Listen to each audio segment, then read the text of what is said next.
Section 1. You will hear a woman telephoning a member of staff at a local newspaper. Subscriber Services, this is Stephen. May I help you? Good morning, Stephen. I'm calling because I'd like to get a copy of a photo of my son that came out in the newspaper last week.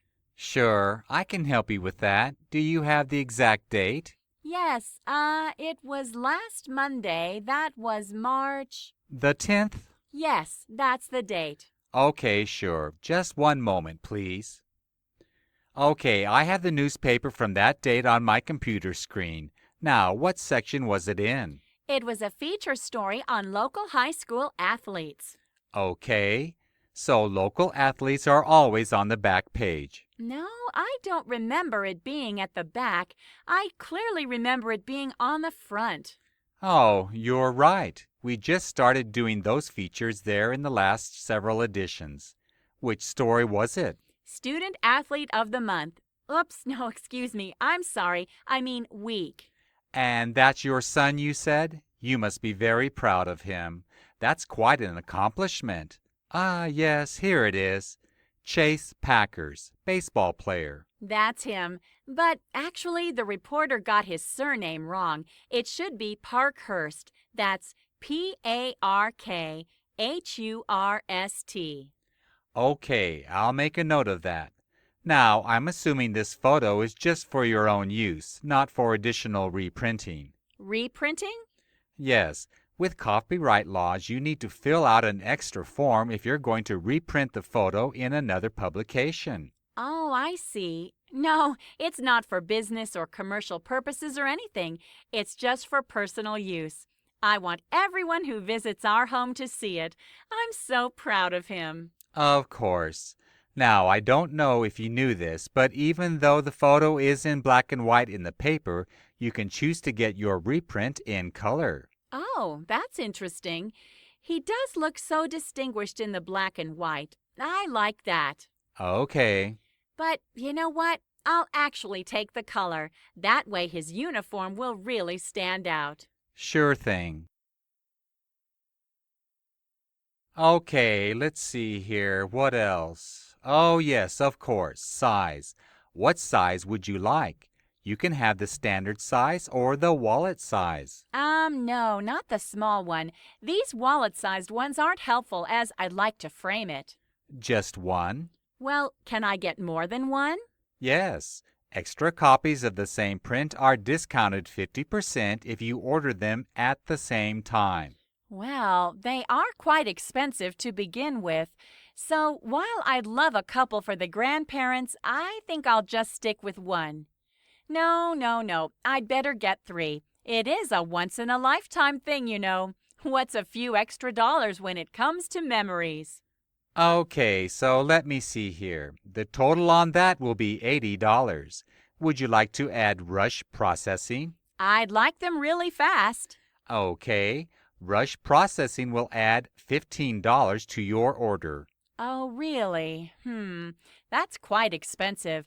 I do want to get them quickly, but I guess I can be patient too. So, yeah, I'll just do normal processing. Is it still pretty fast? Usually about 4 to 5 business days. Oh, that's not bad at all. So, let's see, is there anything else? Just the payment.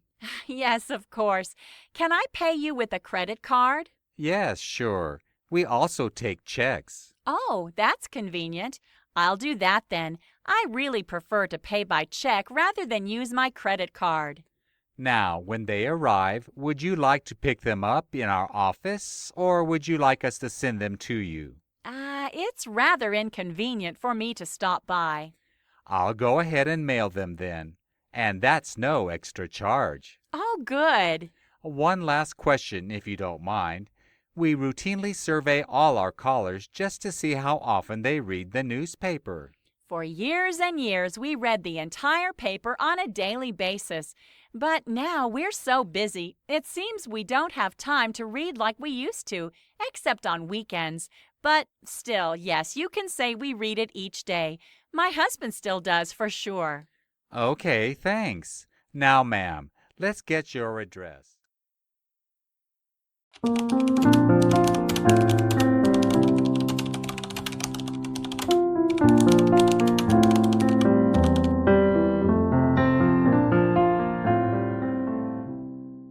Section 2.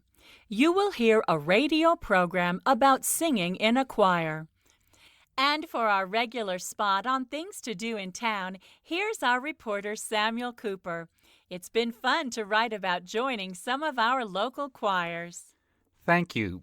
Well, feeling a bit apprehensive about my ability to sing in tune, I recently headed off for rehearsals at the town's three biggest choirs: Mitchell's Town Choir, the Black Bell Male Voice Choir, and the Caroline Singers.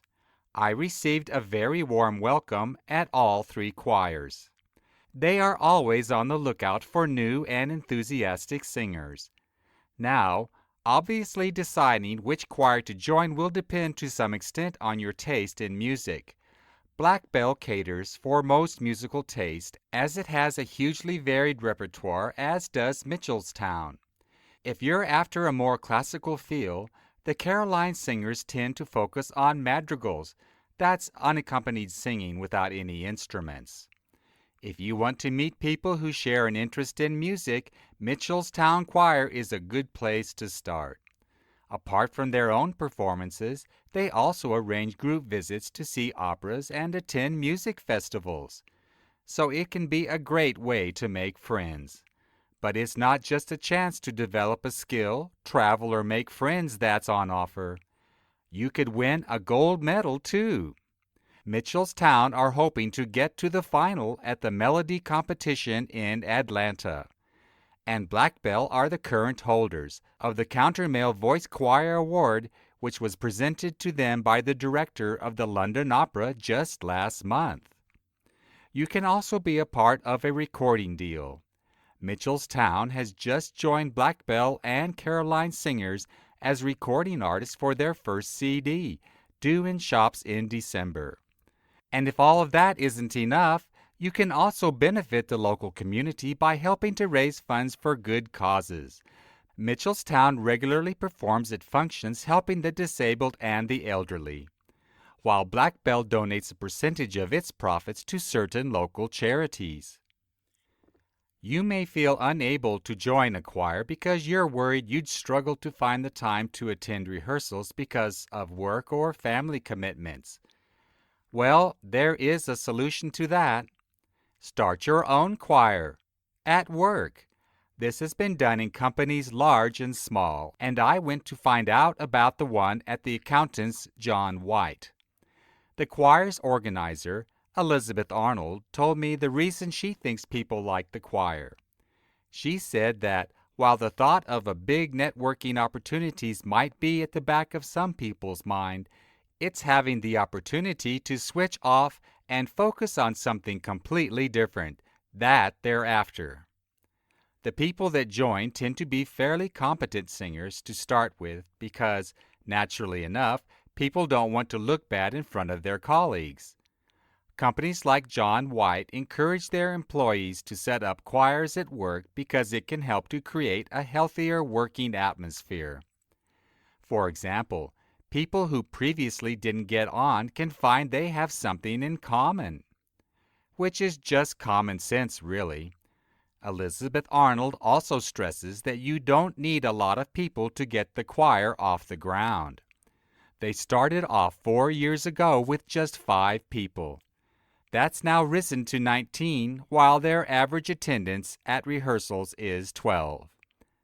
Many people don't have time to go to rehearsals outside work. However, they find the time to go to them while they're at work.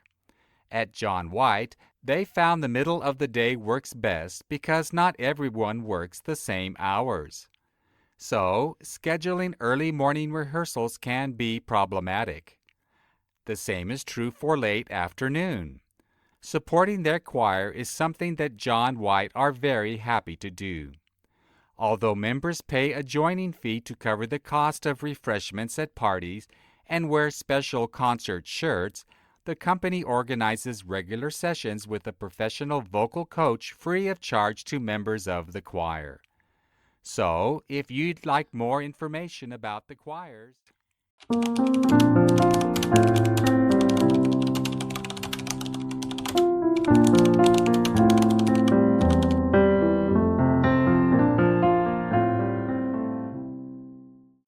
Section 3. You will hear a tutor called Dr. Harris and a student called Lisa discussing Lisa's postgraduate research project on the role of health visitors. Hi, Lisa. Good to see you again, especially since you've chosen to do your master's with us. Well, I enjoyed my first degree in nursing, and I decided I want to become a health visitor. You know, someone who promotes health and well-being and is part of a team within a community, getting out and meeting people of all ages. So that's why I chose this research project. Excellent. And your focus, the role of a health visitor in the community, is spot on. But at this stage, you need to keep an open mind so you can respond to initial findings once you get underway. From what I read, the role seems to vary quite considerably. Yes, some health visitors tend to focus on liaising with family doctors. Others work independently with new patients. The work of health visitors in future is most likely to rely on the relationship between these roles, and I think that would be an interesting angle for you to pursue at some stage. Yes, what I really want to impact is the problem of physical development checks, which start with babies when they are only a few days old. Right. Another area which I am thinking of investigating is the monitoring of nurseries, which is currently under review, and there is the issue of preschools, at what age they should take very young children. I thought I'd also include childminders, the individuals in the area of Haines that might not be qualified but look after young children. That's an area I'd stay clear of as it's very complex. Okay, will do. Anyway, I'd also like to make a short film about a few children. A good idea. But it will depend on building up a relationship with one or two health visitors willing to introduce you to a family. An opportunity like that would allow you to look at how young children begin to form words, for example. And peer relationships between children, as well as the ways in which they relate and play with each other, especially when they are around 2 to 3 years old, although early use of language is my main interest. Okay, but there are other topic areas I'd like you to consider before we finalize the content and structure of your research. An equally important area is the child's home environment and the effect of a newborn baby. Right. You need to consider the impact of this on the parents, particularly if the family lives in poor economic circumstances. Of course, the additional expense could be a worry, especially if there are other children. Certainly, all those matters are very sensitive and not necessarily easy to detect. There's plenty of help available, but many people often feel too proud to ask for it. This is the area where I will need to be familiar with family law, isn't it? Very much so. By all means, be aware of the medical conditions, and you also need to consider social practice. But you'll find that in most circumstances, you will have to refer to the law to understand how far a health visitor can intervene. Yes, I appreciate that. Now, your book list. I'm glad to see worldwide health care policies tops your list. Well, I wasn't sure how relevant it would be, but it's a new edition, so the information is current. Yes, some of it may not be relevant, but it's important to keep abreast of developments in other countries, which may inform our own government's legislation. I understand. What about supporting vulnerable families? It's not as costly as some of the other books on my list. It's an excellent buy considering the price, even though it does leave a few things out. I've already ordered Health Visitors and Child Protection. I hope that was right. Well, it's very expensive, but it's a sound investment, and there aren't many textbooks which cover as much detail as this. It will be a valuable reference even if the style is occasionally boring. And what about the future of health visiting? I'm unsure how useful it will be. Useful in a utilitarian sense? Probably not, but it's stimulating in the way the writer considers what health visiting could be like in a perfect world.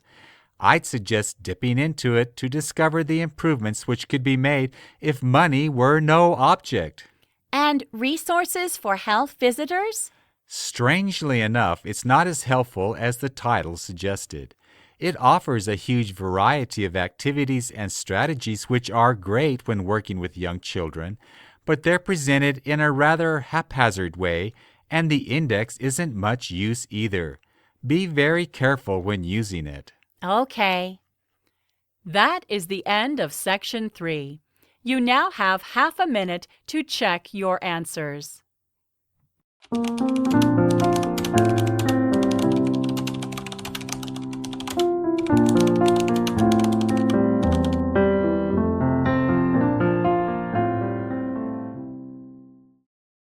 Part 4. You will hear part of a lecture on nanotechnology and its applications.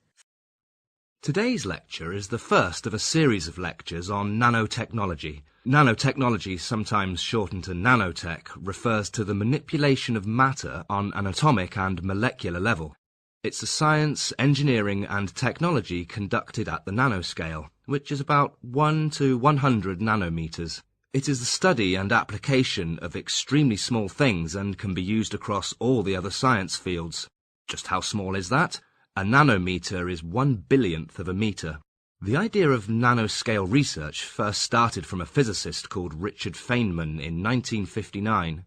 He envisaged a process in which scientists would be able to manipulate and control individual atoms and molecules. In fact, it wasn't until 1981, with the invention of a special kind of microscope, that modern nanotechnology truly began.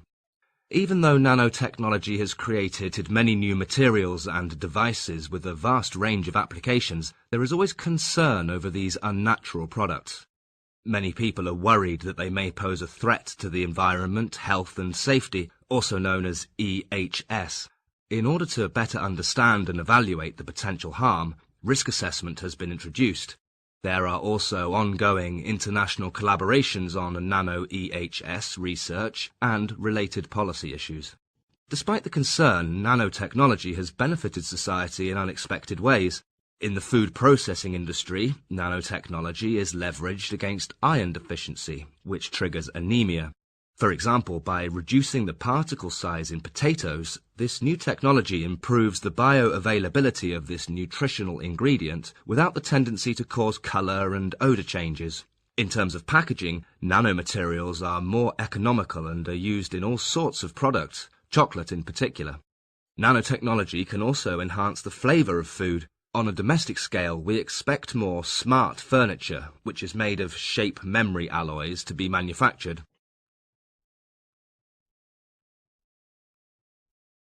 But nanotechnology has much wider application than this and could also help develop sustainable agriculture. It offers great potential to strengthen the effect of fertilizers, thereby minimizing the environmental impact and boosting the productivity of plants in the soil. In the area of medicine, bioengineers have developed simple and inexpensive nanoscale delivery vehicles. Conductors like carbon nanotubes have been invented with varying structures. Such nanotubes have become increasingly attractive to researchers because of their ability to efficiently deliver drugs into veins. This means that higher doses of drugs loaded on them can be transported from the administration sites to the effects-related sites, such as cancer focuses, thus decreasing toxic side effects while increasing the treatment effects. The research team has also developed a widely accepted material that can be used to coat different surfaces, including wood, plastic and glass, It is mainly comprised of silver. Such nanoparticles can eventually kill some microbes due to the antiseptic properties. The whole process is simple, easy to apply, and more importantly, harmless to the environment.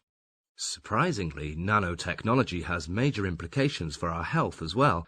By changing the metabolic rate through a particular type of protein, obese patients are able to burn calories faster, even under a high-calorie diet.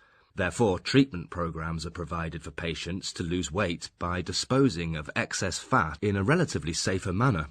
The finding may help explain why overweight people struggle to lose weight. Their stored fat is actively fighting against their efforts to burn it off at the molecular level. Further research is mainly focused on the clinical and commercial developments of therapies for obesity, diabetes, and other associated conditions such as heart disease. In terms of cosmetics, the applications of nanotechnology and nanomaterials can be found in many products. There are two main uses for nanotechnology in cosmetics. The first one is that nanoparticles are commonly used as UV filters in anti-aging sun care products to avoid skin damage caused by the sun. In addition, nanotechnology has played an important role in delivering active ingredients to the skin. The mechanism proves to improve the bioavailability of actives and enhance skin hydration. The wide variety of nanotechnology applications leave no doubt that this field will only continue to get more exciting, and I look forward to seeing these developments further branch out.